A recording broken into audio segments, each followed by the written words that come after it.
you will actually persevere and you will be creative and flexible and resilient and nimble. And that's what's needed of so many more people, to not feel defeated prematurely, but actually stay empowered, stay active, stay vocal around the things that they need, the things they want to see in the world, the love that they want to see imbued into our society on a basic structural level, so that folks don't have to worry about hitting a rock bottom. Everybody should feel more supported to move forward in the world and take risks. That's a sign of a healthy society, and I think that births a lot of creativity, innovation, and entrepreneurship, which was previously such a part of the United States and culture here. So, hey you, I'm Anissa. Welcome to Create to Liberate. In today's episode, we're talking about managing your stress during financial hardship or uncertain times within the economy. This topic is relevant to anybody who's been feeling any stress, if you're living in the US particularly, with the uncertainty with the current administration. I know so many folks are feeling a lot of flailing for a lot of personal reasons, but today we'll focus a bit on the financial instability and the feeling of ungrounding that definitely arises for myself personally during this time as well. And if you enjoy these videos, hit the like button, subscribe to this channel. If you're listening on audio, a 5-star review is super welcome. I always share wisdom from my own lived experience, as I believe we're all each other's mirrors. We provide a mirror to each other to be able to see ourselves more clearly and ideally empower each other. So without further ado, let's get into it. With the current administration and the stock market falling and a lot of laws being passed that don't feel very ethical, etc., there can be an overwhelming feeling of uncertainty, of instability. But I want to make this video that's a bit more evergreen as well, because there's always going to be seasons of hardship and economic downturn, and it's always about the external world being ungrounded. Therefore, how can we cultivate more of a grounding within ourselves as well? How can we navigate these times so that we are feeling very empowered and we're taking actions that support our well-being and also our finances? When I had started my podcast originally, it was called No Starving Artists, because I really knew that artists, as sensitive people, as empaths, as if you're tuning into this channel ongoingly, I likely consider you somebody in that category who wants to do well by others, who wants to live with their moral compass guiding the way, who's deeply loving and trying to live more mindfully and consciously. However, sometimes we can feel thrown off also by the sensitivity that's required to be attuned to other people. It's really beautiful to tap into your heart and really get connection and guidance there. And it's also very important to maintain that level of porosity where we allow the energies of other people into our lives and we're not blocking that out. Therefore, we might also be taking in a lot of the anxiety, the stress, the overwhelm that comes from being a little bit more opened up and porous. Sometimes it feels like those who experience inner peace remove themselves also from societies that are a little bit more chaotic, remove themselves from city life, from the action. And so I like to speak to this because I live in the city. I live in Los Angeles, and I continue to participate also in the matrix. I continue to participate in this capitalistic world and try to navigate it with a sense of grounding within myself and work through these times of uncertainty and think about, how do I manage my finances during this time? How do I take care of myself as well? How do I manage my well-being so that I can show up and share from a sense of wholeness and not let that anxiety ripple into the work that I do? So many people think that the first thing that you should do is focus on the actual task at hand. Manage your finances, look at the numbers, look at your bank account, actually, when we approach doing all of that work from a place of fear, from a place of not enoughness, scarcity, overwhelm, it's not going to help us. So actually, the best place to start is within yourself, to get a level of grounding, to really tap into your inner state and first create the energetic feeling of things are going to be okay. I can navigate this. Bringing yourself to a powerful level of embodiment, that you are grounded within yourself, that if things go away in the external world, that you'll be resilient through that you've always navigated difficult times, and actually allowing yourself to feel that security, feel that certainty, even thinking back to times in your life where you did have a lot of financial instability and knowing that that's not the current present. So for a lot of people, this often arises as it relates to childhood.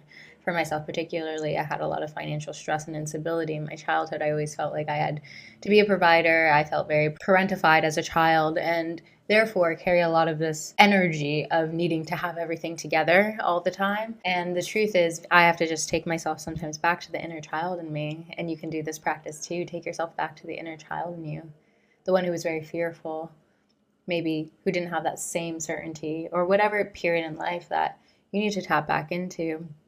That was a time at which you didn't navigate things financially super well, or you did feel this level of overwhelm and instability, and say to yourself in that time, we're not there anymore. I love you. You're safe now. We're moving forward now in a different way. And really allowing ourselves to release that narrative that we might be holding on to. I have so many different little markers as to when I made choices financially that I didn't love, or when I felt the deepest level of overwhelm. And I try to identify all of those parts of my life to send them love, to say love to myself for those times that I was beating myself down for the financial woes or for the choices that I made from a place of fear, and letting go of that so that now, today, here you in the present can make choices from an empowered place, from a place of love, from a place of knowing, and from a place of having done the evaluative research to make the decision going forward. Unsurprisingly, I will always recommend meditation as a great practice to bring your energy back to yourself. I will always recommend breath work as an incredible practice to bring your energy back to yourself to get a state of grounding. I have a specific meditation for grounding here on YouTube that's really meant to focus on your root chakra so that you can bring your energy back to that primal, I am secure, I am safe, my baseline Maslow's hierarchy of needs are being met and I'm going to be fulfilled. I'm going to make sure that I can eat. I can make sure I'm housed. I'm going to make sure I have water to drink. I'm going to ensure my basic level of safety, and really empowering ourselves on the internal level there is so important. Also, just tune into our body, doing a general body scan and understand what parts of your body gets really revved up when it comes to this financial stress and instability. Can you tap into that part of your body and you can send some love there? I know for myself, I usually feel it right in my stomach when I'm stressed. So I'll have digestive issues. My nervous system gets dysregulated because it's in more fight or flight. So how can you notice within your body where you feel the stress? Some people might feel it in their throat. They don't feel able to say what they want. They just feel like they're up in their head, maybe more cerebral than ever before and ungrounded. So really identifying what your symptoms are and the ways that your body reacts when you're financially stressed is super important, so that you can self-soothe, so that you can do somatic practices to bring yourself back into your body, back into your grounding and empowered state. Last but not least, let's tune into financial gratitude before actually executing on the financial responsibilities. Let's tune into the abundance that we do have. Who do you have in your life that's not leaving you? What is not leaving you within your life if all goes down? Like, what are the things that are allowing you an external sense of grounding? It might be something super small. It might be something very large, right? For some folks, it's like, well, I have my house fully paid off. I got this if nothing else. But for some other people, it might be like, I always will have my mom. I will always have my relationship with my mom, even if she passes away. I'll have this love that has fueled me through my life to know that I can always move on to new things and I'll still be loved. You might have a pet that resembles that. You might have something else in your life that it's this core rootedness of love that's so wonderful to attach to, or this core rootedness of security. And it's wonderful to be reminded of those things that are outside of us as well. And then more broadly, they might be huge overarching categories. You might be so grateful for your health. If anything goes down, you know that you're healthy and vital.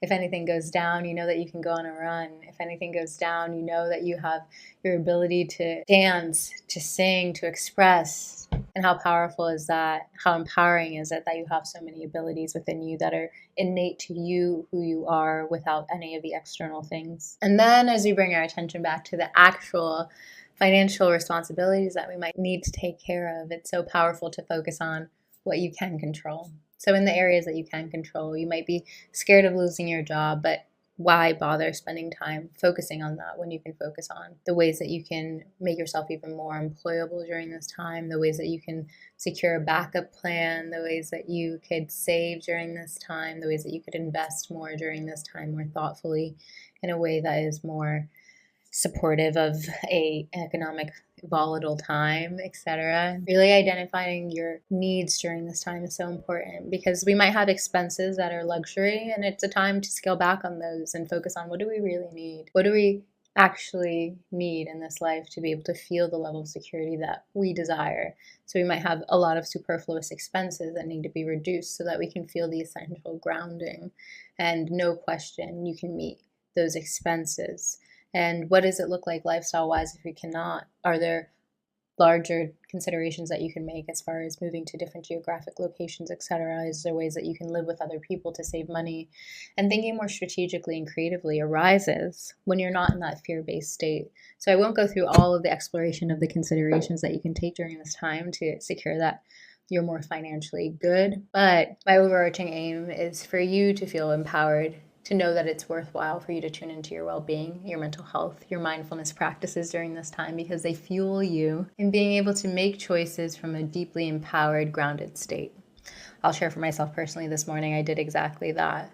I had to start my day really tuning into my body, tuning into my sadhana, my meditation practice, doing my tarot card reading, and really understanding what was arising for me within my body. And how can I love that a little bit more? How can I give myself a little bit more extra time?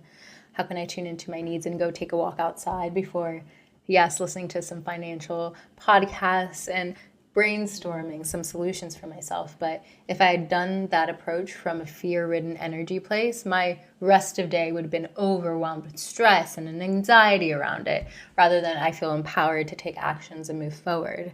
So there's these subtle things that we can do to make ourselves feel more empowered. And I know that it's a wild time as far as this landscape of the United States, particularly with the administration. Even the top investors are a little concerned. And I think it's also so powerful to remember that we are not our possessions, though we have so many attachments to the things external to us. Like, so many of our ancestors have gone through so much resilience, and you will be no different. You will actually persevere, and you will be creative and flexible and resilient and nimble. And that's what's needed of so many more people, to not feel defeated prematurely, but actually stay empowered, stay active, stay vocal around the things that they need, the things they want to see in the world, the love that they want to see imbued into our society on a basic structural level, so that folks don't have to worry about hitting a rock bottom. Everybody should feel more supported to move forward in the world and take risks.